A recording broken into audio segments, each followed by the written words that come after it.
Le mariage, c'est une situation qui intéresse tout le monde et qui intéresse les chrétiens ou les catholiques en particulier, parce qu'elle touche à ce qu'il y a de plus spécifique dans l'histoire humaine et elle engage en même temps ce qu'il y a de plus précieux dans la révélation de Dieu parmi les hommes. Au plan humain, il s'agit vraiment de la possibilité pour deux personnes, et en particulier un homme et une femme, de s'accorder sur quelque chose d'essentiel, c'est-à-dire sur une communion de vie, parce que d'une part, on est simplement attiré l'un par l'autre, de manière, je dirais, très sensuelle, très physique,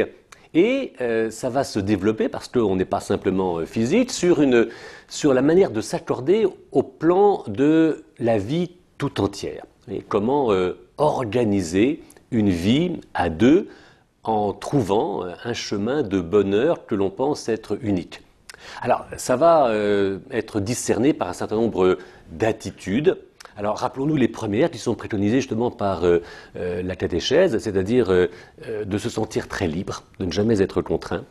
de sentir un projet durable, non seulement pour un peu de temps, mais qui aspire à quelque chose d'éternel, quelque chose de parfait. On s'accorde de manière totale, c'est-à-dire qu'on veut donner non seulement le meilleur, mais la totalité de soi-même, y compris d'ailleurs de manière très humble et très modeste, en sachant qu'on n'est pas parfait, on aura beaucoup à progresser.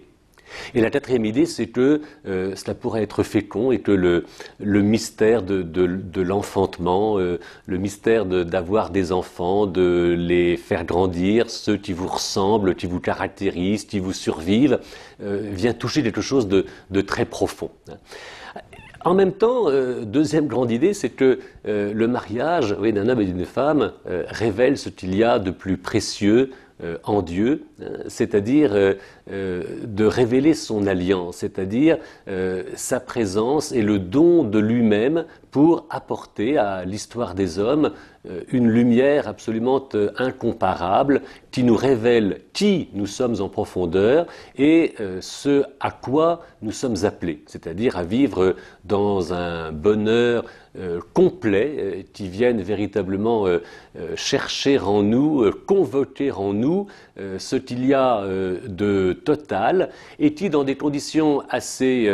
difficiles, parce qu'au fond un homme et une femme c'est pas fait pareil, analogiquement Dieu et l'homme ne sont pas exactement non plus semblables, de montrer que de ce dissemblable on peut arriver vraiment à un accord qui soit proprement symphonique. Alors on tient beaucoup et à cette réussite, à cet accord